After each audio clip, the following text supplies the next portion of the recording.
इराणकडूनही युद्धबंदीची आता घोषणा करण्यात आली आहे। या घडीची महत्त्वाची बातमी, इराणच्या सरकारी टीव्हीवर या संदर्भात घोषणा झाली आहे। 12 दिवसांच्या युद्धानंतर आता युद्धबंदीची ही घोषणा करण्यात आलेली आहे। इराणच्या सरकारी टेलिव्हिजन चॅनल प्रेस टीव्हीनं या संदर्भात दावा केलाय। इस्रायलवर अनेक क्षेपणास्त्र डागल्यानंतर लगेचच युद्धबंदी लागू झाली। अहवालात म्हटलेलं आहे की बहुतेक क्षेपणास्त्र इस्रायली संरक्षण यंत्रणेनं रोखलेली होती, पण एक क्षेपणास्त्र हे बेरशेबा इथल्या अपार्टमेंट इमारतीवर कोसळलं आणि त्यात किमान 4 जणांचा मृत्यू झालाय, अशी देखील आता बातमी समोर येते। पण तुर्तास मात्र जगाच्या दृष्टीनं अतिशय महत्त्वाची ही बातमी आपण पाहतोय। इराण आणि इस्रायल युद्धबंदी संदर्भात आता घोषणा झालेली आहे। या सगळ्या विषयी बोलण्याकरता आंतरराष्ट्रीय विषयाचे अभ्यासक शैलेंद्र देवळणकर सर आपल्या सोबत जोडले गेलेले आहेत।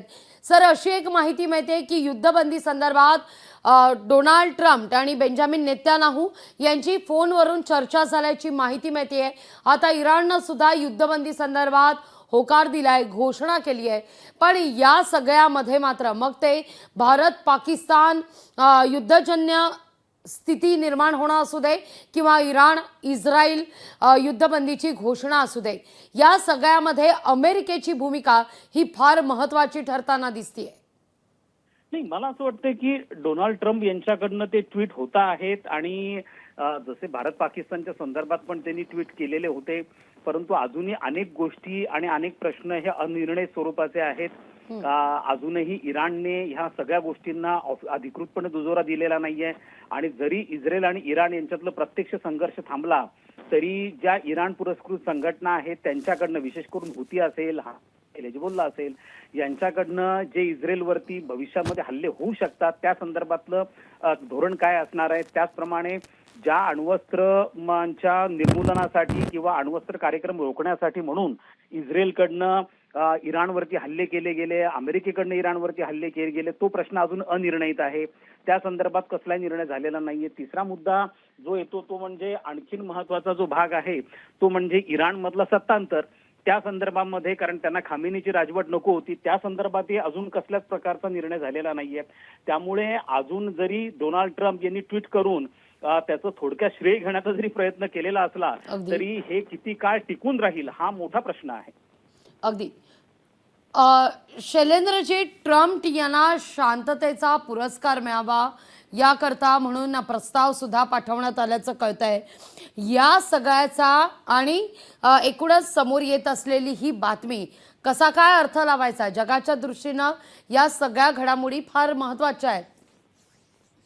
डोनाल्ड ट्रम्प हे सातत्याने त्यांची एक प्रतिमा पीस मेकर अशा स्वरूपाने करण्याचा प्रयत्न करत आहेत आणि सर्वात महत्वाचं म्हणजे त्यांनी या संदर्भात उघडपणे त्यांची इच्छा पण बोलून दाखवलेली आहे की त्यांना शांततेचा नोबेल पुरस्कार हा मिळाला पाहिजे आहे आणि त्या दृष्टिकोनातून ते श्रेय घेण्याचा प्रयत्न बऱ्यापैकी करतात। एकतर त्यांना रशिया युक्रेन संघर्ष सोडवण्यामध्ये फारसं यश प्राप्त झालेलं नाहीये, त्यानंतर लगेच पुन्हा इराण आणि इस्रायलचा संघर्ष सुरू झालेला होता, त्यामुळे एक पद्धतीने त्यांना कुठेतरी थोडा सेटबॅक बसलाय, ते कुठेतरी कॉम्पन्सेट करण्याचा प्रयत्न पण त्यांचा आहे। त्यामुळे काही गोष्टींच्या बाबतीमध्ये ते त्वरित ट्विट करतात आणि त्याचं श्रेय आपण घेतला किंवा मी हे सगळ्या गोष्टी घडून आणल्या अशा प्रकारे कुठेतरी दाखवण्याचा प्रयत्न हा त्यांच्याकडे होतो आहे।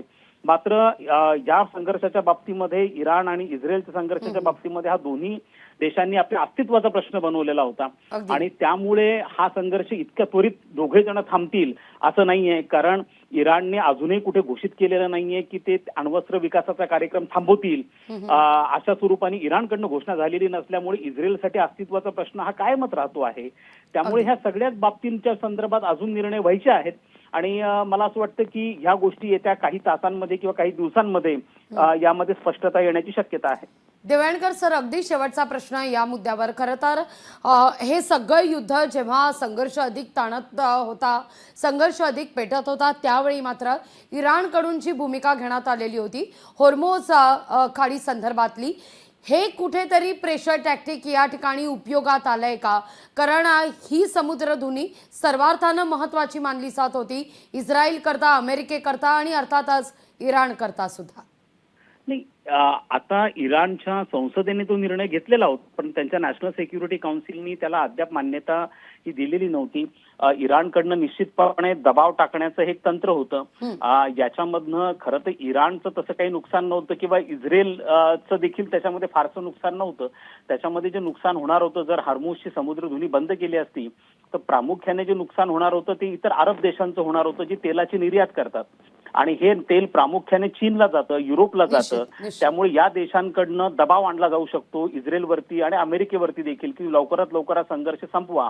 आणि त्यामुळे हा देखील एक नक्कीच भाग असू शकतो या संपूर्ण रणनीतीचा. पण मला असं वाटतं की सध्या तरी जगाला दिलासा मिळाला आहे, कारण हॉर्मुझची समुद्रधुनी बंद होणार नाहीये आणि हा प्रत्यक्ष संघर्ष थांबल्याचं काही संकेत मिळत आहेत. अगदी. देवळणकर सर, खूप खूप धन्यवाद आमच्याशी संवाद साधलात त्याबद्दल.